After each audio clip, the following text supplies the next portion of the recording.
Poets, playwrights and novelists, Britain is famous for its literary talent. From Chaucer's Tales to J.K. Rowling's Harry Potter, so much of the world's greatest literature has come from Britain.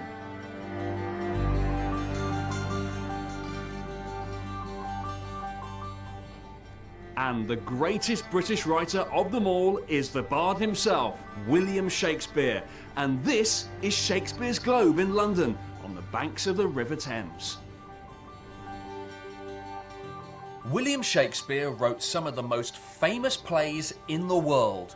Romeo and Juliet, Hamlet and Macbeth are among his best-known works. Many of his plays were performed at the original Globe Theatre, a short distance from here. It burnt down in 1613 during a performance of Henry VIII. Shakespeare's Globe opened to the public 15 years ago. It's an idea, or best guess, at what the Globe might have looked like. It's a theatre, exhibition space and place of international education. It aims to bring an appreciation of Shakespeare to a wider audience.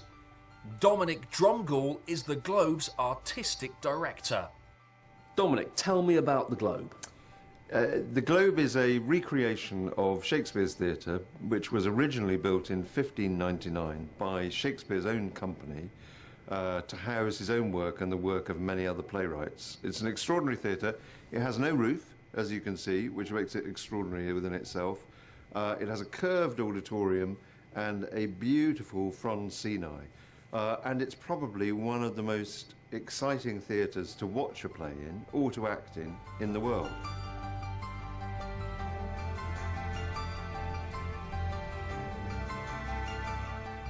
So what happens here? We do about 300 performances every year, about 1,500 people attend every performance. We do a variety of plays by Shakespeare, by other contemporaries of Shakespeare, by new plays as well. And an extraordinary audience comes from all over the world. Do you think Shakespeare is still relevant today? More than ever. Shakespeare speaks to us about our own personal feelings, about love, about grief, about jealousy, about joy, about bereavement, about any of a huge number of things. I can hardly think of a contemporary writer who is as relevant as Shakespeare is.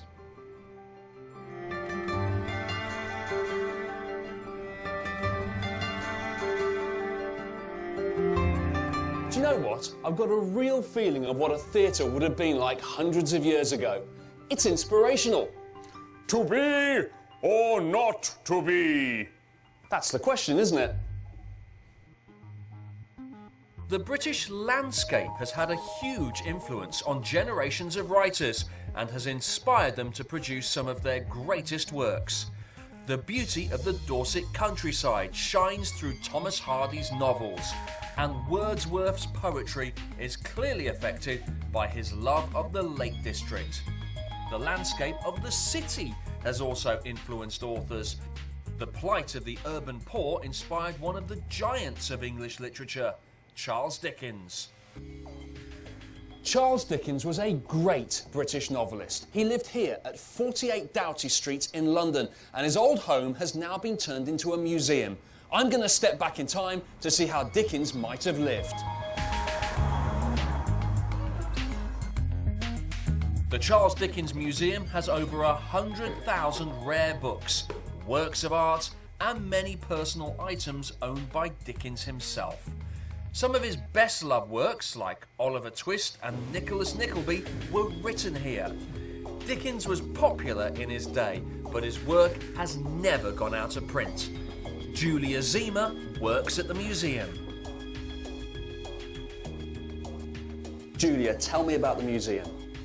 So the museum is based at 48 Doughty Street in London. It's where Dickens lived for 2 years with his young family, and where he wrote Oliver Twist, The Pickwick Papers and Nicholas Nickleby.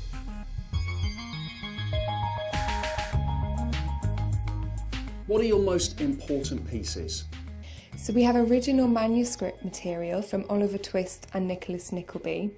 We have the desk that Dickens wrote on for his final novel, and a painting by R.W. Buss called Dickens's Dream. Dickens led a very hard life. Do you think that influenced his writing? Absolutely.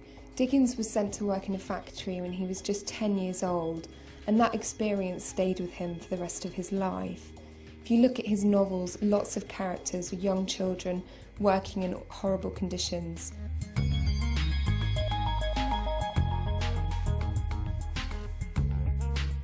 Why was he such an important figure? Dickens was a unique writer in his time in that he was very popular with the working classes, but also respected by the literature community and read by the higher classes. He was born 200 years ago. Do you think he's still relevant today?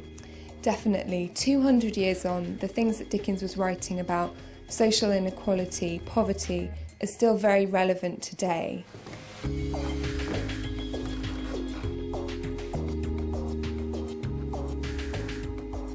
This is the last desk that Dickens ever wrote at, and I can't wait to have a read of these. Dickens' work seems to be able to cross the centuries, but he's not alone. Other British novelists from the past are still popular today.